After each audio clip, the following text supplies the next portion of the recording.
সুজনবাবু দুধের খোঁজে এখানে এসেছিল, কিন্তু অ্যালাস এই ভদ্রলোকের কাছে কোনো ভেড়া জাতীয় কোনো পশু নেই যার থেকে আমাদের দুধ দেওয়া হবে। তো আমাদের আবার সেই ফিরে যেতে হবে নিচে রাস্তা। সুজনবাবু দুধের নেশায় একদম পাগল হয়ে গেছে, দুধ খাবেই। তো আমাদের ক্যাম্পটা পুরো এই সাইড থেকে পুরো এই দিকটা করে পড়ছে, কিন্তু অন্য একটা পাহাড়ে গিয়ে আমাদের দুধ খেতে হবে। সুজনবাবুর সব ব্যাপারেই বাড়াবাড়ি, আর লোকে বলে আমি নাকি ওকে লাই দিয়ে দিয়ে লাটে তুলেছি। এই হলো মানালি শহরের প্রথম ঝলক। দুধ খাওয়া নিয়ে কেলেঙ্কারিটা সেই সকাল থেকেই শুরু হয়েছিল। আমরা হামতা পাস ট্রেক করতে বেরোবো, সব লাগেজ গুছিয়ে নিয়েছি। মানালির যে হোমস্টেতে আমরা 3 বন্ধু ছিলাম তার ওনার একজন বাঙালি, সেই বিকাশ পাঠক মহাশয়। তিনি আদপে বাঙালি, এবং কিন্তু তিনি এখানে মানালি পাহাড়ে নিজের একটা সুন্দর ভিলা তৈরি করেছেন, যার ভিলার খোঁজ আমরা ইন্টারনেট থেকে পেয়েছিলাম বলেই আজকে ওনার সঙ্গে সাক্ষাৎ হচ্ছে। তো এখানে কত বছর হলো? এখানতে অলমোস্ট 10 ইয়ার্স। আচ্ছা, 9-10 বছর। আচ্ছা। আর আপনার কি করা হয়? আমি ছবি আঁকি, এখানটা একটা স্কুলে আচ্ছা, ছবি আঁকা শেখাই। তো উনি ছবি আঁকা শেখান, এবং তার চারপাশে আপনাদেরকে কালকে দেখিয়েছি যে কি সুন্দর সুচারু ছবির নিদর্শন। আর আমার সঙ্গে ওনার একটা সম্পর্ক আছে। উনিও বীরভূম থেকে আঁকা শিখেছেন। উনি বিশ্বভারতীর কলা ভবনের স্টুডেন্ট ছিলেন, আর আমার বাড়ি বীরভূম। হ্যাঁ, তো সেই অর্থে 2-2-4। হোমস্টের চৌকাঠটা পেরোতে যাব এমন সময় পরিষ্কার বাংলায় উনি বললেন, গতকাল সন্ধেই একজন দুধ নিয়ে এসে ঘুরে গেছে, আজ যেন ওর পয়সাটা মিটিয়ে দিই। দেখো কাণ্ড, সুজনবাবু যে কাউকে দুধ আনতে বলেছিল সেটা এই জাস্ট জানতে পারলাম। আমরা তো ম্যাল রোডে ঘুরতে বেরিয়েছিলাম গতকাল। অর্ণবও কিছু জানে না, দুধও পায়নি, তবু আজ দাম মেটাতে হবে। তাই ভদ্রতার খাতিরে দুধের দাম মেটাতে সেই দুধওয়ালার বাড়ির উঠোনে এসে পড়লাম। এরপর যা ঘটলো তার জন্য প্রস্তুত ছিলাম না। আমরা দুধের দাম দিতে এসেছি এখানে, কিন্তু ভদ্রলোকরা এত ভালো, তো ওনারা বলছেন যে না, দুধ না খেয়ে তো আমি পয়সা নেব না। তো সেই দুধ খাওয়াবেনি। আমরা এই প্রকাণ্ড বাড়িটার সামনে দাঁড়িয়ে আছি 1 গ্লাস দুধের অপেক্ষায়। আর সুজনবাবুর স্বপ্নটাও যাতে থাকে, সেজন্য আমরা দারুণ খেলে হবে না, ভালো ছেলে আমরা তো ভালো ছেলে। আলটিমেটলি সেই দুধ পাওয়া গেছে, গরম দুধ। এবার আমরা খেয়ে দেখি এটাকে না।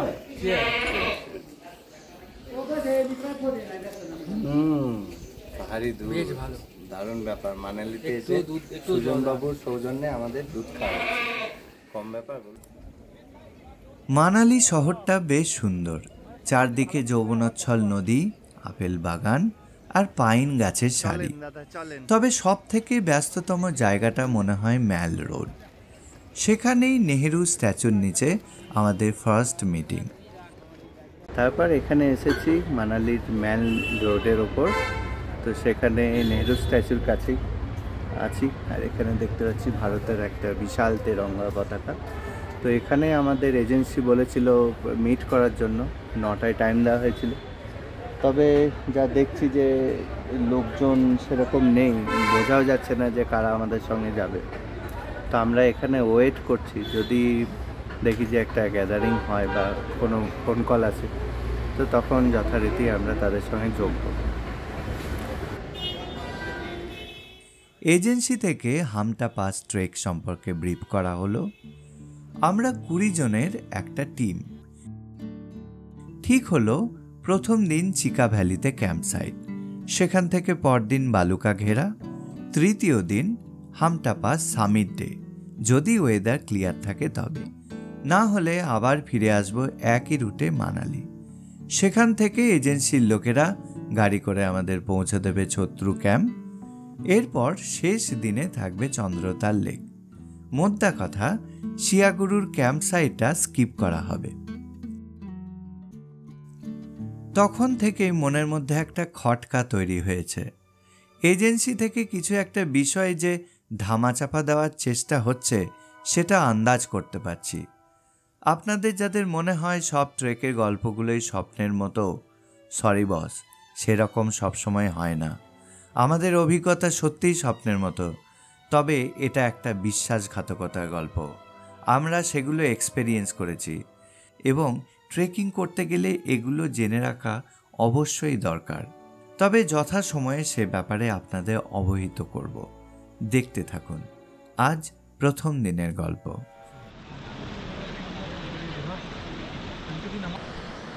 আমাদের গাড়ি আমাদের মানালি থেকে জোবরা রোডের এখানে এসে দাঁড় করিয়েছে, আর ঠিক এই জায়গাটা থেকেই আমাদের ট্রেক শুরু হবে। আমরা ওয়েট করছি আরও 3টে গাড়ি আমাদের গ্রুপের, তারা এখানে এসে অ্যারাইভ করলেই আমরা আমাদের জার্নি স্টার্ট করব। এখন মোটামুটি 12টা বেজে গেছে। আমাদের সঙ্গে প্যাকড লাঞ্চ দিয়ে দেওয়া হয়েছে, আমরা রাস্তায় যেতে যেতে সেটা খাবো। এজেন্সি থেকে গাড়ি ছাড়তে লেট করেছে। মানালি থেকে জোবরা পৌঁছতে দুপুর গড়িয়ে গেল। পিঠে ব্যাকপ্যাক। জোবরা থেকে এবার পায়ে হাঁটা রাস্তা শুরু।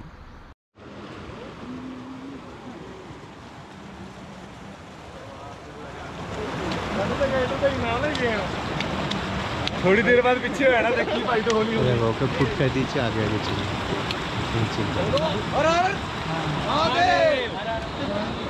हर हर महादेव।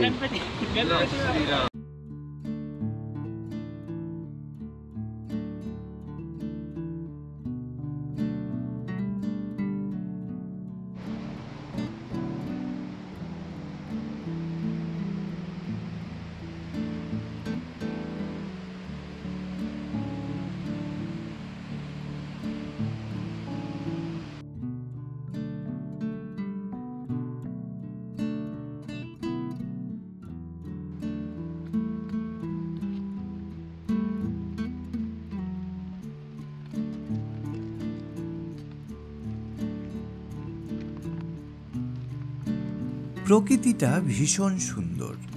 এ রাস্তায় চলতে বেশ ভালো লাগছে।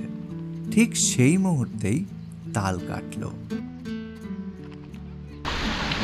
দেখুন, পাহাড়ে অনেক ধরনের অসুবিধায় পড়তে হয়। তা আমি আপনাদেরকে জানাবো যে কি কি জিনিস অ্যাভয়েড করবেন পাহাড়ে, যাতে অসুবিধায় না পড়তে হয়। তো এরকম একটা অভিজ্ঞতা দেখুন, যেখানে মনে হচ্ছে যে উনি খুব বিপদে পড়েছেন এবং ওনার সাহায্য দরকার হচ্ছে নিচে নামার জন্য। তো জানাবো আমাদের ভদ্রলোককে দেখে করুণা হলো ঠিকই, তবে একটা কথা হাড়ে হাড়ে বুঝতে পারছি, এই ট্রেকটা সহজ হবে না মোটেও। প্রকৃতিকে সমীহ করে চলতেই হবে। এই ট্রেক দুর্বল হার্টের লোকেদের জন্য স্ট্রিক্টলি প্রহিবিটেড। আমিও সহমত। তখনও কি জানতাম এর পরেও আরও এরকম অনেক ঘটনা দেখতে চলেছি। প্রথম দিনে আমরা চলেছি চিক্কা পয়েন্ট। সেখানে আমাদের টেন্ট রাখা হবে, আমাদের প্যাক লাঞ্চ দিয়ে দেওয়া হয়েছিল। রাস্তায় যাচ্ছি, অনেকটা যেন কাশ্মীরের ল্যান্ডস্কেপ। সুন্দর একটা দিন, আর আলো ছায়া খেলছে পাহাড়ের ইতিউতি। তাই দেখতে দেখতে আমাদের টিম এগিয়ে চললো। ভীষণ সুন্দর, বিভিন্ন ধরনের ঝর্ণার সমাহার, ঝর্ণার জল দেখা যাচ্ছে এদিক সেদিক। এগিয়ে চললাম। পাহাড়ি ঝর্ণার জল শীতল ও স্বাদু। সঙ্গে জল না থাকলে মন প্রাণ ভরে जल खान। यही दिखाया था ना? नहीं ये नहीं रहा था। ये देखिए हम लोग का गाइड कितना छोटा है लेकिन कितना प्यारा है। আরো অনেক কাজ। পিছনটা গোড, এটা দেখ ভ্যালিটা কেমন লাগছে? দারুণ লাগছে, কিন্তু খুব ডিস্টার্ব করছে। খালি চলো চলো চলো চলো করে যাচ্ছে। একটুখানি ওপরে মেঘ হয়েছে, ওইটার থেকেই বলছে বৃষ্টি হয়ে যাবে, এই হয়ে যাবে। হ্যাঁ, তার কারণ হলো দুপুরের পর থেকে পাহাড়ের ওয়েদারটা চেঞ্জ হয়ে যায়, খামখেয়ালিপনা শুরু হয়। যখন তখন বৃষ্টি হতে পারে। ডেট মানে যে গাইডেন্সে অনেক লেট করে ফেলেছে, আমরা ডেটটা পরে বেরিয়েছি, তার জন্য ওরা একটু তাড়া দিচ্ছে। কিন্তু যাই হোক, ওরা ওদের কাজ করছে। দুপুরের লাঞ্চটা এখানেই সেরে নিলাম। কিন্তু আমার মনে হচ্ছে পুরো যেন ওই লিদার নদীর পাশ দিয়ে যে আমরা গেছিলাম লিদারওয়াট, সেম টেরাস একদম পুরো ওই রকমই একটা ফিলিংস আসছে। দারুণ লাগছে, ফার্স্ট টাইম অসাধারণ এক্সপিরিয়েন্স। তাই কোন জিনিসটা হাঁটতে সবচেয়ে আনন্দ। বেশি ভালো লাগছে? দেখছি মন খুশি আছে। আর কোনো অসুবিধা হচ্ছে না তো? না, চলো আমরা এই রাস্তা দিয়ে এগিয়ে যাব, আমাদের ক্যাম্পটা ঠিক এই জায়গাটা। পাওয়া গেছে, এটার নাম হচ্ছে লাদেন ব্রিজ। আসুন আপনি দেখেন। লাল রঙের ব্রিজ বলে লাদেন ব্রিজ। লাদেনকে ভুলতে পারছে না। সকালবেলার ঘটনাটা মনে পড়ছে। পাহাড়ে এলে সুজনদার দুধ খাওয়ার ভূত চাপে। লোকজন ঘুরতে বেরোলে রামের পুজো করে, কিন্তু সুজনবাবু মনে হয় এই রোগটা ওর টারসার মার্সার ট্রেক থেকে শুরু হয়েছে। দুধের লোভে ও যেন পাগল হয়ে যায়। সেবার অরুণাচল ঘুরতে গেছি, ওখানে গরু জাতীয় এক প্রজাতির প্রাণী আছে যাদের মিথুন বলা হয়। আরে ওই যে 12টা রাশি আছে না, তারই একটা মিথুন, সেটার কথাই বলছি।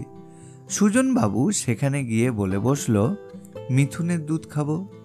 চাই তো চাই, শেষমেশ জানা গেল জন্তুগুলো জংলি হয়, তাই রক্ষে।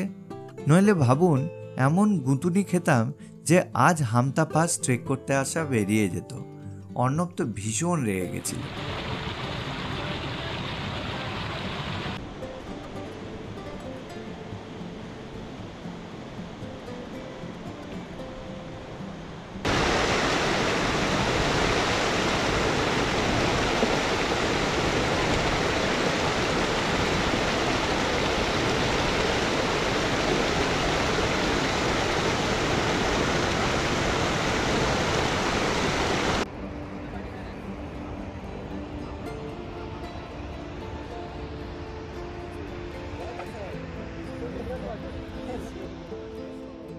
ক্যাম্প সাইটটা সুন্দর, মনে হলো তাঁবুগুলো অনেক দিন ধরেই এখানে আছে।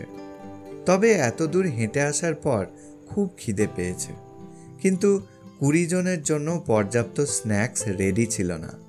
বলতে পারেন আধপেটা হয়েই রয়ে গেছি।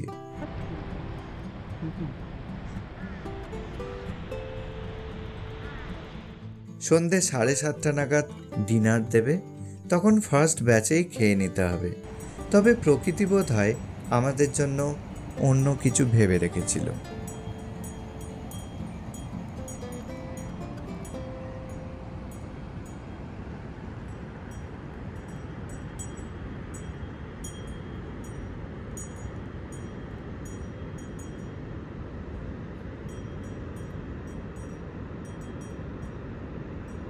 তো এই ভ্যালির মধ্যে ওই যে ছোট ছোট ক্যাম্পগুলো দেখতে পাচ্ছেন, সেখান থেকে আমরা ওপরে উঠেছি অ্যাক্লিমেটাইজেশনের জন্য। এখন প্রায় মোটামুটি 6টার আশেপাশে বাজে। তো সূর্যি মামা ধীরে ধীরে অস্ত যাচ্ছেন, আর আমরা প্রকৃতিটার মধ্যে একটু ঢু মারতে বেরিয়েছি। চারপাশে গোটা উপত্যকা জুড়ে একদম জলের শব্দে, কুলুকুলু জলের শব্দ হচ্ছে।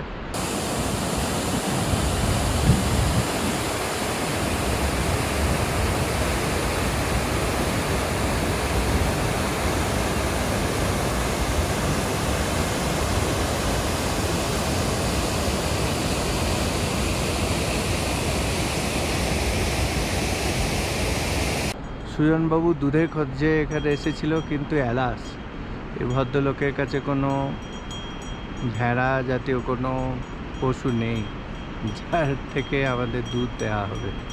আমরা ভেবেছিলাম উপরে উঠে এখানে হয়তো কোনো মেষ পালকদের সন্ধান পাবো, সেখানে আমরা একটু দুধের খোঁজ করব, কিন্তু না, এখানে সেরকম কোনো মেষ পালক নেই।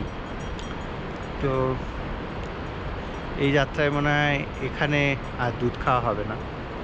তো দেখি, আবার কিছুক্ষণ জিরিয়ে নিয়ে তারপর আবার ফিরে যাব।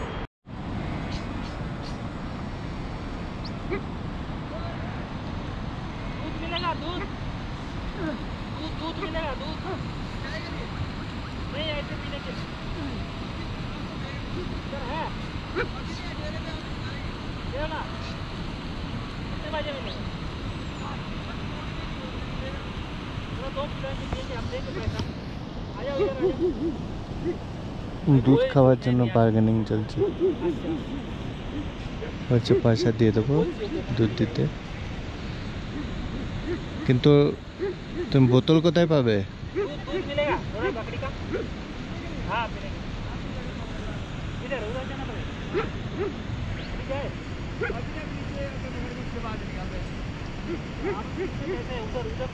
নিয়েছে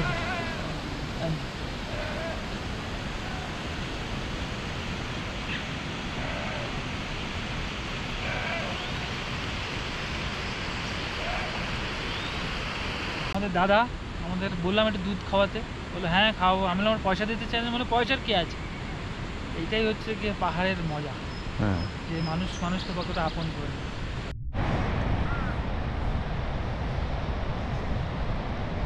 আমাদের এই পাশে যে টেন্টটা আছে খয়েরি কালারের, সেটা আমাদের।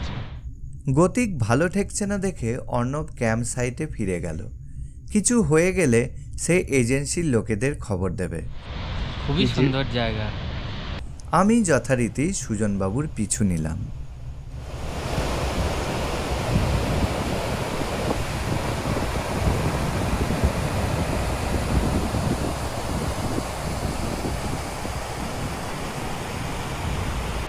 সুজনবাবু দুধের নেশায় একদম পাগল হয়ে গেছে, দুধ খাবেই। তো আমাদের ক্যাম্পটা পুরো এই সাইড থেকে পুরো এই দিকটা করে পড়ছে, কিন্তু অন্য একটা পাহাড়ে গিয়ে আমাদের দুধ খেতে হবে।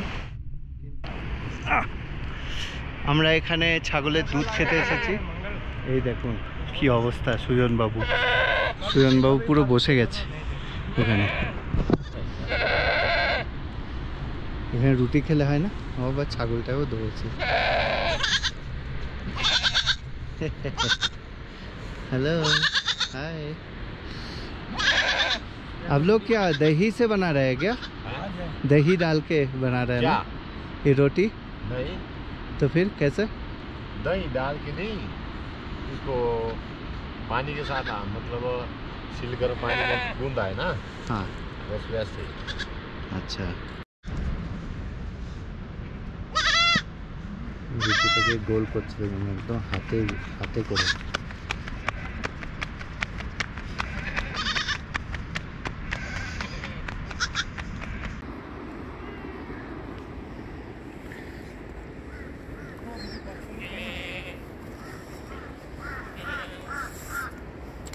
দুধ দোয়ানো হচ্ছে এবার।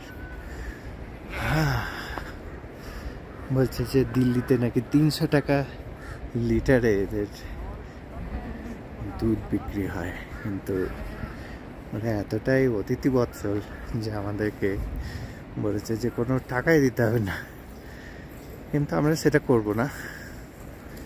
যাই হোক, তো এটাও ওনাদের মহানুভবতা। আপনারা জানেন কি, এই ছাগলগুলো শরীরে যে লোম গজায় সেগুলো থেকেই পশমিনা শাল তৈরি হয়। দেখুন আমরা কিন্তু দুধের খোঁজে চলে बकरी का दूध आपने नहीं खाया?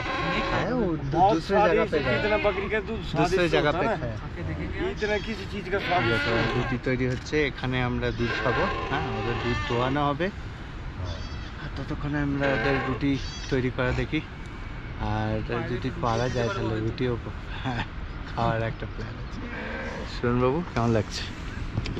তো ছবি তো যদি দেয় একটুখানি একটু রুটিও খেতে পারবো হয়তো। দেখছি অনেক রুটি বানানো হচ্ছে, মানে বলছে একদম নাকি ভেড়ার দুধ খুব স্বাদিষ্ট হয় বলছে, এই ছাগলের দুধ দেখি খেয়ে দেখি কেমন হয়। মানে বুঝতে পারছেন তো, মানালির একটা প্রত্যন্ত পাহাড়ি উপত্যকায় আমরা এসেছি, সেখানে একদম লোকাল লোকেদের সঙ্গে রুটি তৈরি করে সেই রুটি খাওয়া হবে। মানে এর টেস্ট শুধুমাত্র মানালির এই সমস্ত পাহাড়ি উপত্যকাতেই পাওয়া যাবে। এবং আপনাদের একটা ভিউটা দেখিয়ে দাও লোকেদের, কেমন কেমন জায়গায় বসে আমরা খাচ্ছি।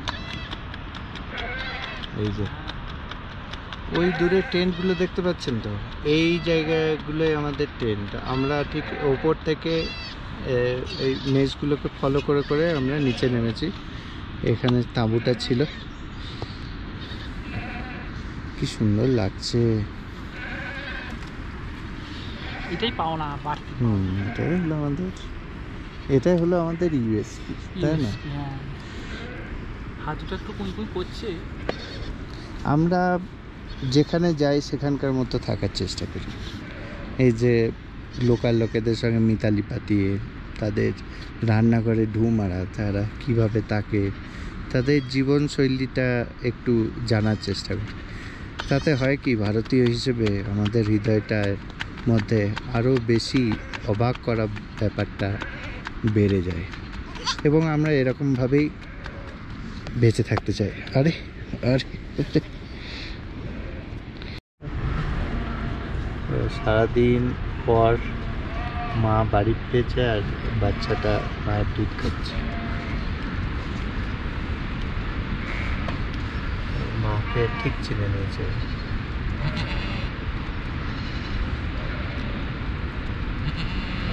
ফিরে এসেও মায়ের কোনো ক্লান্তি নেই। কি অদ্ভুত ব্যাপার না, মাতৃত্ব এরকম, সে যে কোনো প্রাণী হোক।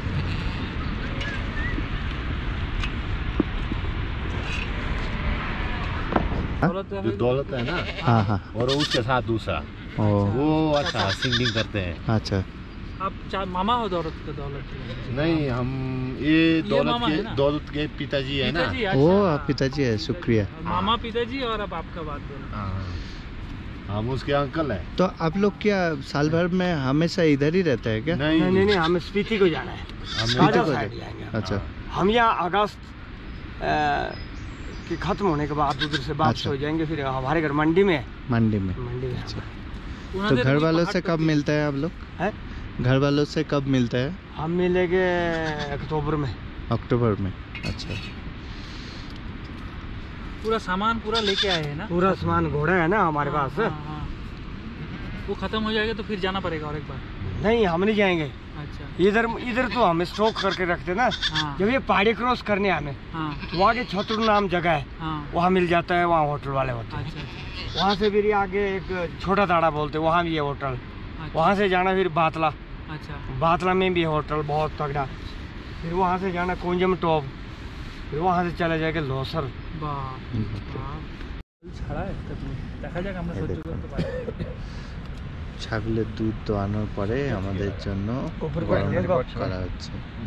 আমরা এখানে কালো ডেরা একদম সুপ্র। কাঠের উনুনে, কাঠের জালে সেই দুধ গরম করে আমরা খাবো।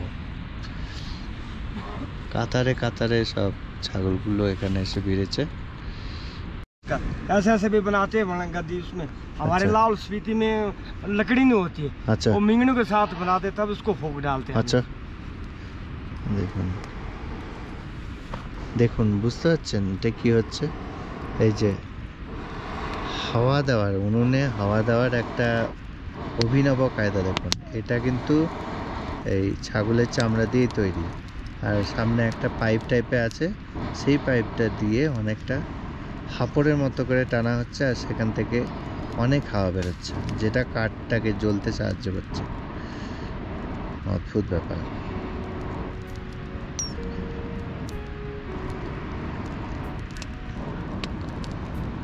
দুধ আর কিছুক্ষণের মধ্যেই ফুটে যাবে। দেখুন একটা নতুন একটা কায়দা দেখলাম। আমরা আর কখনো কোনো দিনও এরকম জিনিস আগে দেখিনি, এই প্রথম।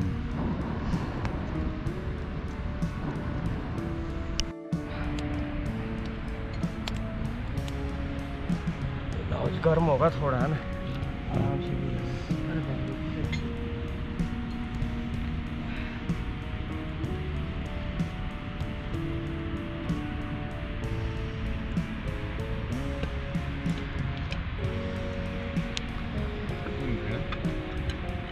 ठहर तू, सुन तो খাও। ये लाओ जी इधर से, गर्म होगा थोड़ा, पक लो। रोटी लेंगे क्या? एक एक- हाफ लेंगे, एक अगर को आप दोनों आधा दे आधा सकते तो यार, हाफ आधा का क्यों, एक ही नहीं नहीं नहीं एक आधा आधा ले लो ले लो, नहीं नहीं आधा आधा एक নাও का একবার आधा খেয়ে दे। দেখাও। चल जितना लेना ले लो आप। आधा कर दो। এই দেখুন কি অবস্থা, রুটি দিয়েই ছাড়বেন উনি। ওনার হাতের রুটি वो क्या कि फुल्का लग जाएगा। हाफ हाफ नहीं, नहीं, नहीं। खा लेते हैं। आप आपके लिए बनाया खुद का? नहीं नहीं, हम हमारे पास और भी है रोटी बनी हुई। ना नहीं ठीक है खा लो, एक एक अगर खा लो। दूध खाओ तो यार आप परदेसी आदमी है, हमारे को रोज थनी आएगा कोई इधर आप खबर बंद खा लो। ठीक है खाते हैं आप जैसे एक क्या बात, इतने खाने खा लो, हम दोबारा नहीं, खा नहीं, लेंगे। দুধটা একবার খাও দুধটা নাও সামনে দেখা যাচ্ছে না আমাকে বলা হয়েছে ছাগলের দুধ নাকি একটা গন্ধ হয়, কিন্তু না। तुम पीने बोल रहा देख ले और तू पी ले आराम से पी, आराम से। কেমন লাগছে খুব ভালো। আমি শুনেছি মানে ছাগলের দুধের একটা গন্ধ হয়, কিন্তু সেটা নয়, একটা আমুল বাটার দুধের মতো গন্ধ হচ্ছে। वाह হুম।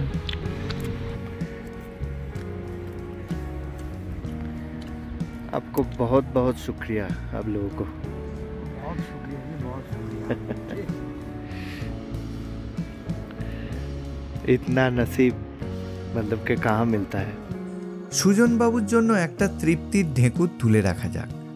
ও না থাকলে আজ জানতেই পারতাম না পাহাড়ি এই লোকগুলো কত সরল, কত অতিথি বৎসল। ভাবুন তো, এক পয়সাও নেয়নি আমাদের কাছ থেকে ওরা। রুটি খেলাম, ছাগলের দুধ খেলাম, এতেই আমাদের পেট ভরে গেল। বন্য প্রকৃতি মায়ের মতোই, ওর থেকে কিভাবে যে খাবার জুটিয়ে দিল, আয়াম তো অবাক। দুধ গরম করা হচ্ছে, আপনারা দেখতে পাচ্ছেন। এই ছাগলটা খুব ঠান্ডা লেগেছে, বাচ্চা ছাগল মাঝে মাঝে আমাদের কাছে চলে আসছে। আর এটা ওর মা। ওর মা সবসময় কিন্তু ওর বাচ্চাকে চোখে হারায়। এত দূর পরিশ্রম করে, সারা দিন ধরে পরিশ্রম করে এসেছে, আর দেখছে যে বাচ্চাটা কোথায় গেল। বাচ্চাটা ঠিক আমাদের কাছে ঘুরঘুর করছে। পরিস্থিতি কি করে মানুষকে, জুতোর মালা পরে বন্ধই যেতে হবে। কাল ট্রেকের দ্বিতীয় দিন। শুনছি নাকি একটা খরস্রোতা নদী পেরোতে হবে। ফ্লাসফাটের গল্প শুনেছেন? আমিও শুনেছি। এত স্রোত, আমি একা একা যেতে গেছিলাম, তো এরা আমাকে আটকে দিয়েছিল যে একা একা যেতে না। তো সবাই আসছে। ও বাবা, ক্যা হোগা রে রামা। চোখ রাখুন পরের পর্বে।